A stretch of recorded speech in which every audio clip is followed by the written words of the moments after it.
Bonjour tout le monde, j'espère que vous êtes en forme. Aujourd'hui chez nous il fait très moche, il pleut, il fait froid, on peut rien faire du tout. Donc quoi de mieux quand il pleut que de se retrouver en cuisine pour une petite recette réconfortante, chaleureuse et qui va nous donner envie de déguster notre travail. Aujourd'hui on va partir sur un petit dessert que j'ai envie de faire depuis très longtemps, donc là je m'y mets enfin. On va faire des roses de pommes avec notre moule à moelleux qui est en promotion jusqu'à la fin de cette semaine-ci. Donc c'est ce produit-là qui n'est pas au catalogue et qui va vous permettre de faire des muffins. J'ai déjà fait des fleurs de courgettes, j'ai déjà fait des tartelettes à la rhubarbe meringuée. Aujourd'hui on va faire des petites roses de pommes. Vous pouvez également faire des roses de pommes de terre, de poires, etc. etc. Alors on est parti pour notre recette. J'ai déjà fait préchauffer mon four à 200 degrés. J'ai sorti évidemment donc ma plaque du four également et je vais mettre mon moule dessus. Alors on va commencer par la pâte sablée que je vais dérouler. Voilà. Je vais donc découper ma pâte pour la mettre dans mes alvéoles. Alors pour ça, j'utilise mon petit ravier 300 ml que j'utilise pour toutes mes tartelettes, etc. Parce qu'en fait, la taille, c'est juste la bonne taille. Je ne sais pas si c'est fait exprès ou pas, mais en tout cas, c'est juste ce qu'il faut. Donc, on appuie bien et je vais répartir. Alors, je vais mettre ça là que vous voyez bien. Voilà, donc je mets ma pâte. Hop. Alors ce que je vais faire juste avant, je vais passer mon moule sous l'eau froide. Pourquoi?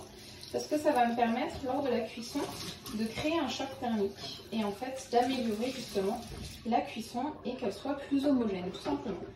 Tac. Donc juste un petit coup d'eau, ce sera largement suffisant.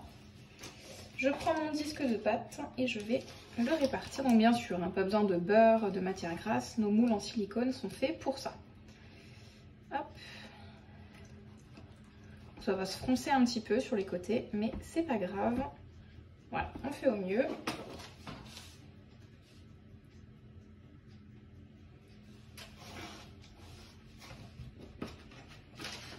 Donc cette recette marchera aussi très bien avec une pâte brisée, une pâte feuilletée. Ne vous focalisez pas sur la pâte absolument sablée. Là, moi, je l'ai achetée. Mais sinon, vous pouvez très bien faire vous-même votre pâte brisée ou acheter ou faire votre pâte feuilletée. Il n'y a pas de souci. Donc on essaye vraiment là de caler la pâte dans le fond de chaque alvéole. Je fais des trous avec mes ongles.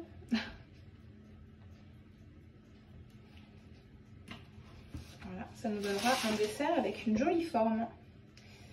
Et je vous rappelle également que tous nos moules en silicone, que ce soit celui-ci et tous les autres, sont compatibles avec le frigo, évidemment, le micro-ondes, le four, mais aussi le congélateur. On l'oublie un petit peu trop souvent, mais vous pouvez très bien faire, notamment dans ce moule-là, c'est très joli, vos glaces maison et les servir de façon du coup individuelle à vos invités pour un petit dessert rapide, réussi et rafraîchissant.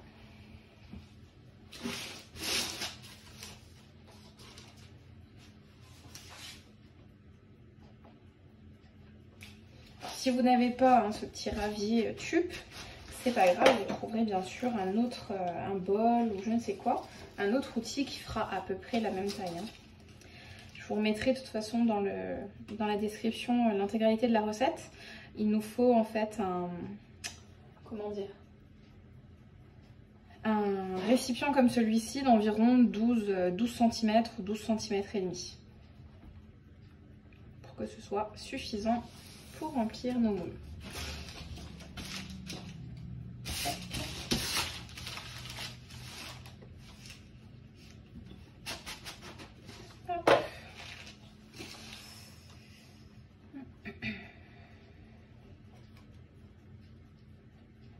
Donc vous verrez que c'est une recette qui va prendre beaucoup plus de temps de cuisson que de préparation, puisqu'on va avoir 50 minutes de cuisson quand même.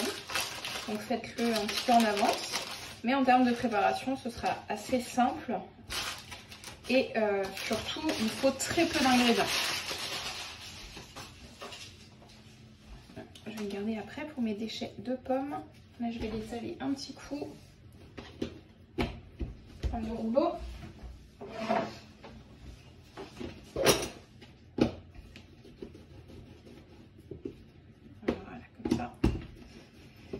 ne sera pas trop épais.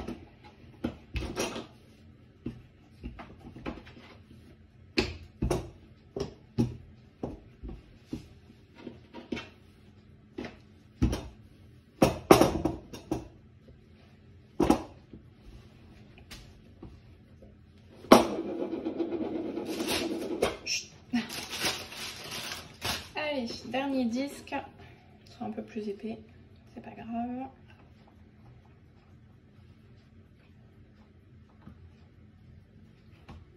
Un peu trop épais même. Je vais quand même le raccourcir un peu, l'affiner un peu. Sinon en termes de cuisson, on ne sera pas bon.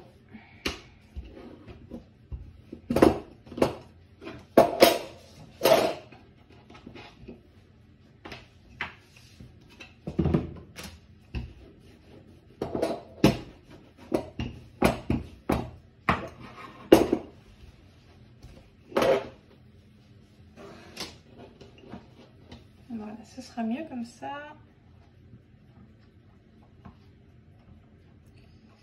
Donc ça y est, notre première étape est terminée. On va passer à la prochaine. Je vais mettre ma plaque de côté.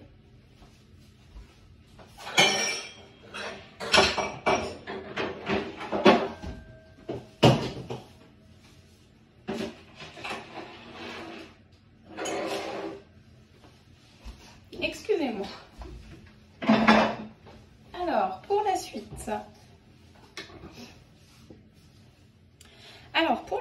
il va nous falloir 900 g environ de pommes. Là, ça correspond à plus ou moins 6 pommes. 2, 4, 6, oui, c'est ça. Après, c'est toujours indicatif, hein, vous verrez bien en fonction de votre résultat. Donc, je me mets sur ma planche souple, toujours en base de travail. C'est plus pratique pour moi. Donc, je viens de les laver. Je vais prendre mon petit couteau et je vais les couper en 4. Enfin, je vais les couper en tout cas autour du noyau, enfin du trognon. Et ensuite, on va venir les émincer avec notre mandoline pour avoir de belles tranches de pommes qu'on disposera ensuite dans nos alvéoles de façon à former une sorte de fleur. De rose, je ne m'avancerai pas en disant une rose, mais on va dire une fleur. On va essayer en tout cas de faire de jolies fleurs. Alors, vous pouvez bien sûr les éplucher, c'est libre à vous. Moi, je les ai bien lavés. Mais le fait de garder la peau, ça vous apportera une petite coloration en fait sur le côté. Comme on va faire des lamelles, on aura cette petite coloration sur la plupart des tranches. Et ce sera, je pense, très très joli.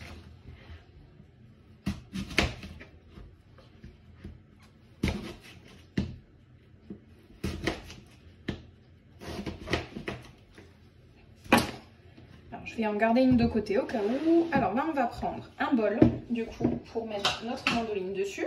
Je vais placer ma mandoline en position 2. Vous pouvez le faire en 1 ou en 2. Je pense qu'en position 2, les tranches de pommes tiendront un petit peu mieux qu'en position 1. J'ai peur que ce soit trop fin. Donc, on est parti. Je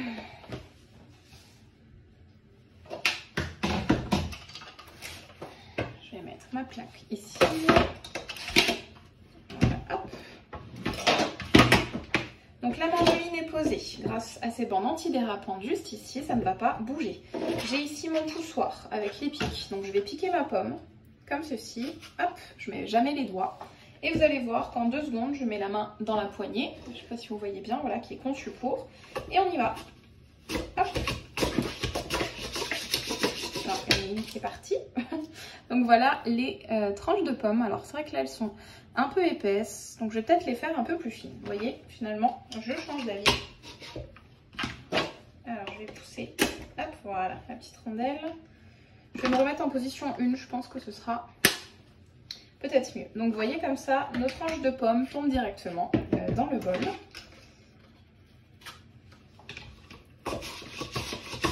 Alors il faut être assez souple, vous voyez, hop. Et ce qui est génial, c'est que rien ne reste dans le poussoir. Vous voyez, j'ai plus rien du tout. Comme ça, vous êtes sûr que tout le fruit, ou le légume, ou peu importe, est utilisé. Hop. Donc, vous voyez que c'est quand même très très rapide. Même vos enfants hein, peuvent le faire, sous votre surveillance bien sûr, mais peuvent s'en servir en toute sécurité. Voilà. Alors je vais déjà donc vous montrer pour la suite. En fait, il va falloir disposer donc les lamelles de pommes en commençant par le bord et en allant vers le centre pour essayer de les remplir un maximum. On va prendre les plus grandes. Hop, et on va essayer donc de les répartir, vous voyez, comme ça. Vous voyez la coloration sur le côté, c'est super joli. Tac. Donc c'est normal que ça dépasse, hein, il n'y a pas de souci. C'est ce qui va donner un aspect réel à votre fleur, à votre rose. Vous voyez, celle-ci est un peu plus épaisse, du coup, elle passe moins bien. Et ensuite, on va mettre des tranches un peu plus fines, un peu plus petites, pardon, quand on se rapproche du centre. C'est super joli. Alors, dans la recette de base, on mettait normalement de la poudre d'amande au fond. Je n'en ai pas, donc bien évidemment, ce n'est pas grave. Mais vous pouvez en ajouter si vous en avez. Vous pouvez aussi très bien mettre des spéculoos. Vous pouvez, enfin comme d'habitude, vous varier en fonction de ce que vous aimez, hein, tout simplement. Ensuite, pour le centre, on va essayer... Voilà, on peut aussi les couper en deux, hein, si vous voyez que c'est un peu trop compliqué. Vous pouvez essayer de l'enrouler. Si j'y arrive. Voilà, bon, en tout cas... Ma première fleur est bien fournie. Allez, on est parti pour les autres. Donc la position 1 de la Mando Junior, c'est ce qu'il faut je pense. Parce que, vous voyez, la position 2, c'est très épais. Donc vous pouvez la mettre à la limite sur l'extérieur. Mais je pense que l'intérieur, comme elle n'est pas du tout souple, c'est compliqué. Donc là, je vais les mettre sur l'extérieur. Là, je la mettrai pour la prochaine. Là, vous voyez qu'elles sont beaucoup plus maniables en fait. Ici, elle est quand même... Ah pardon, vous voyez pas. Celle-là, elle est beaucoup plus souple et celle-là est beaucoup plus dure. Donc, position 1, c'est vraiment ce qu'il faut. Donc ça, c'est pareil, le remplissage, vous pouvez le faire avec vos enfants. Ça leur donnera l'occasion de s'amuser, de mettre les mains dans le cambouis.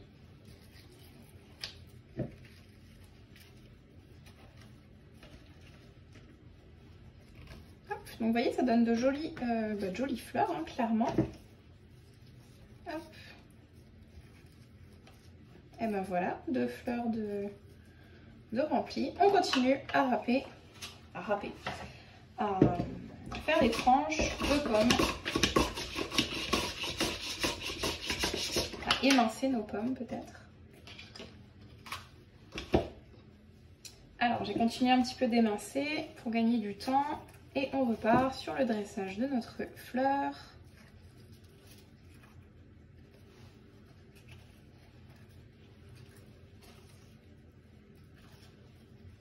Je trouve ça très joli esthétiquement parlant. C'est un bon moyen de bluffer vos invités avec une recette vraiment tout ce qu'il y a de plus simple, mais la forme va les bluffer, vous pouvez en être sûr.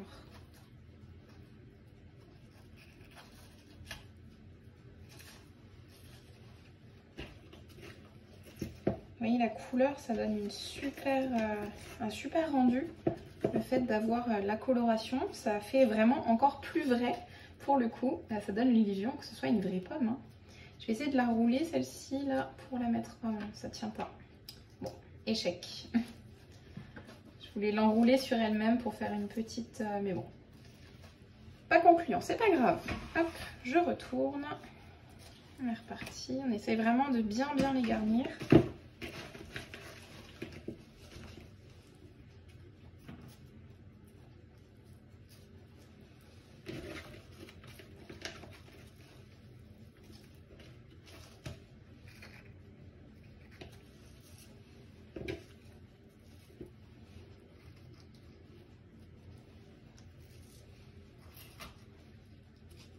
M'excusez, je suis concentrée. J'essaye de faire des œuvres d'art.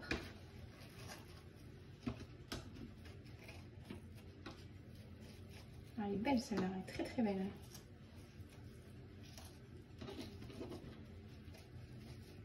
Waouh, elle est magnifique celle-ci.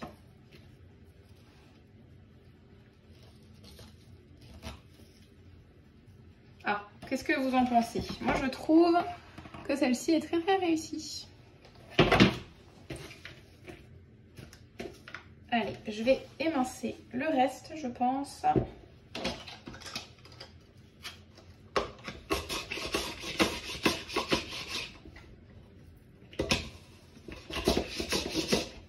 Vous voyez, il faut être très souple, ça va tout seul. Hein.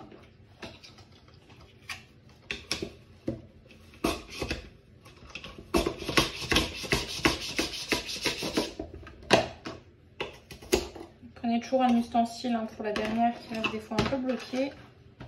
Et surtout pas les doigts.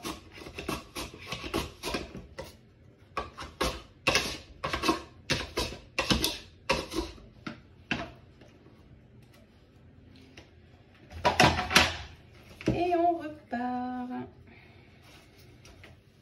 Donc ça y est, j'ai fini d'émincer mes pommes. Donc vous voyez qu'il m'en reste. Donc par rapport au poids des pommes, c'est pas trop ça. Je pense qu'il doit y avoir l'équivalent de 4 pommes dedans.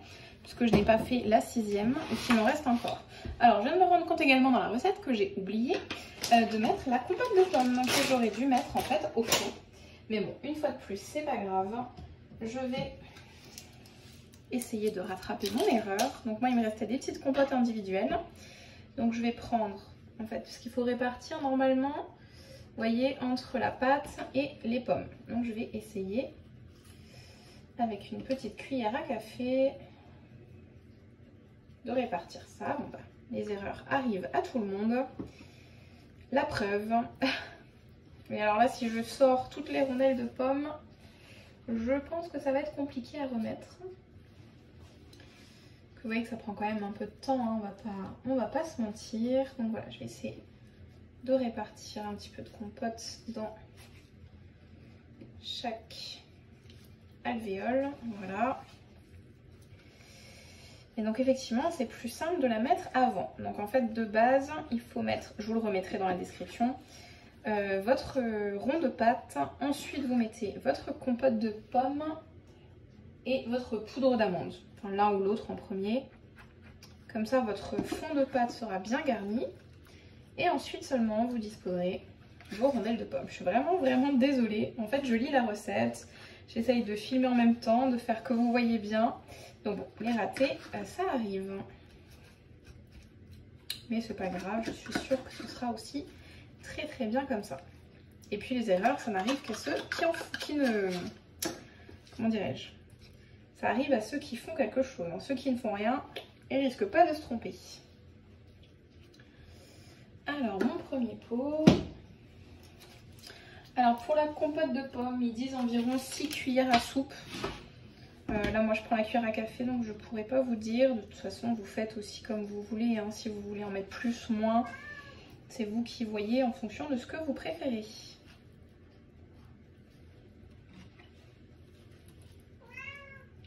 Oui, alors j'ai mon chat qui miaule. Alors là, mes compotes sont... ce n'est pas que de la pomme, d'accord? C'est de la compote de pommes abricot. Mais je pense que ça va donner un très bon goût assez sympa. Donc ne partez pas, ne vous fixez pas sur compote de pommes absolument. Si vous avez envie de varier, pourquoi pas compote de pommes framboises, pommes poires, etc. Et ben laissez-vous guider, ça vous donnera un goût supplémentaire. Ça donnera un goût supplémentaire à votre dessert. Et au moins vous pourrez le personnaliser à votre façon. Vous voyez que c'est quand même très compliqué là de rajouter la compote après. Ce n'est pas pratique du tout.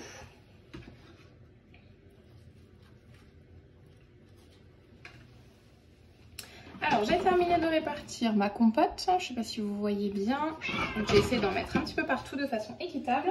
Maintenant pour terminer, toute petite chose, on va utiliser notre... alors moi c'est l'en ancien encore, le Turbo Top, mais qui est aujourd'hui donc le Super Sonic Chopper compact. Donc qui est exactement le même mais un peu plus puissant. On va concasser 30 g de noisettes. De noisettes entières. Alors avec ou sans la peau, hein, les miennes sont émondées. Voilà, j'ai mis 37 g.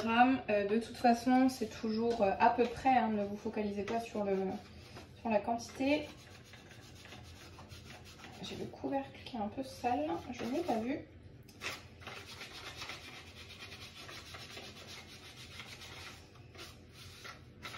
Donc soit vous hachez vraiment très finement pour avoir de la poudre. Moi je vais concasser tout simplement, donc en tirant quelques fois sur ma ficelle seulement.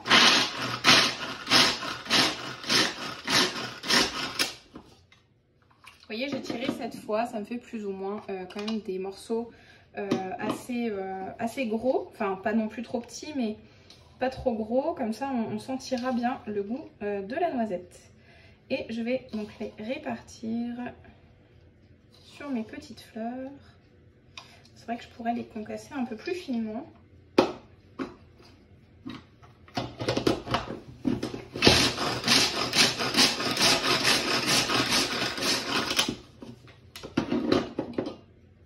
Et on va faire ça un petit peu plus fin, comme ça. Vous voyez, vraiment en poudre. Vous pouvez l'acheter déjà tout fait, mais c'est quand même beaucoup plus cher. Et vous voyez qu'en 2 temps 3 mouvements, c'est haché par nos super robots manuels qui fonctionnent sans électricité et que vos enfants peuvent également utiliser en toute sécurité.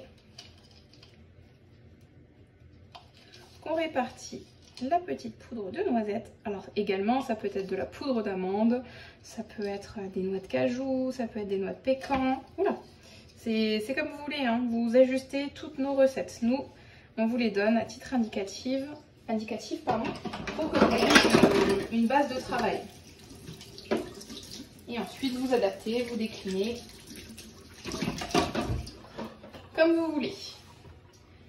Donc ça y est, j'ai mis mes petites noisettes. Et pour terminer, un petit peu de sucre. Je vais ajouter...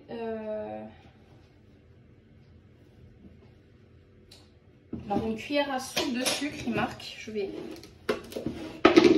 juste saupoudrer en fait légèrement, histoire que ça caramélise un petit peu. Vous voyez, hop, pas beaucoup. Si vous ne voulez pas en mettre, vous n'en mettez pas, il n'y a aucune obligation.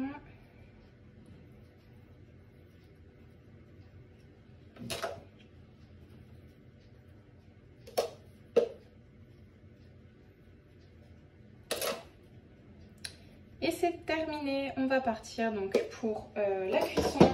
50 minutes dans le four, en bas du four, donc préchauffé à 200 degrés. Donc c'est parti et j'ai hâte de vous montrer le résultat une fois que la cuisson sera terminée. Vous voyez comment c'est maintenant et on verra le retour juste après. Alors les amis, je vous montre le résultat. Je viens de sortir mes fleurs roses de pomme donc de mon four après 50 minutes de cuisson. Donc c'est vrai que c'est un petit peu long, mais je pense que ça en vaut largement la chandelle. Je vous explique même pas l'odeur dans ma cuisine, c'est juste absolument délicieux. Ça donne envie de les manger tout de suite, mais il va falloir un petit peu patienter pour pouvoir les démouler tranquillement. Donc je vous montre ça d'un petit peu plus près. Regardez-moi ça. Alors effectivement, le fait d'avoir ajouté la compote après, ça fait que ça a un petit peu débordé et un peu caramélisé. C'est pas grave. Donc je vais les laisser reposer et refroidir surtout tranquillement. Et une fois démoulés, je vous referai une petite vidéo pour vous montrer vraiment le résultat final. Et je suis sûre, mais sûre et certaine qu'on va se régaler. À tout à l'heure. Alors comme promis, je vous montre le résultat des roses de pommes, pardon, une fois démoulées. Donc vous voyez... Elles se sont très bien démoulées, c'est très joli et c'est super bon. Vous voyez qu'il en manque déjà une qui a été mangée au passage. Enfin voilà, donc c'est vraiment une super recette à refaire et un bon dessert pour épater vos invités en termes de présentation surtout. Allez, bon courage à vous si vous souhaitez réaliser cette recette et surtout bonne dégustation à vous.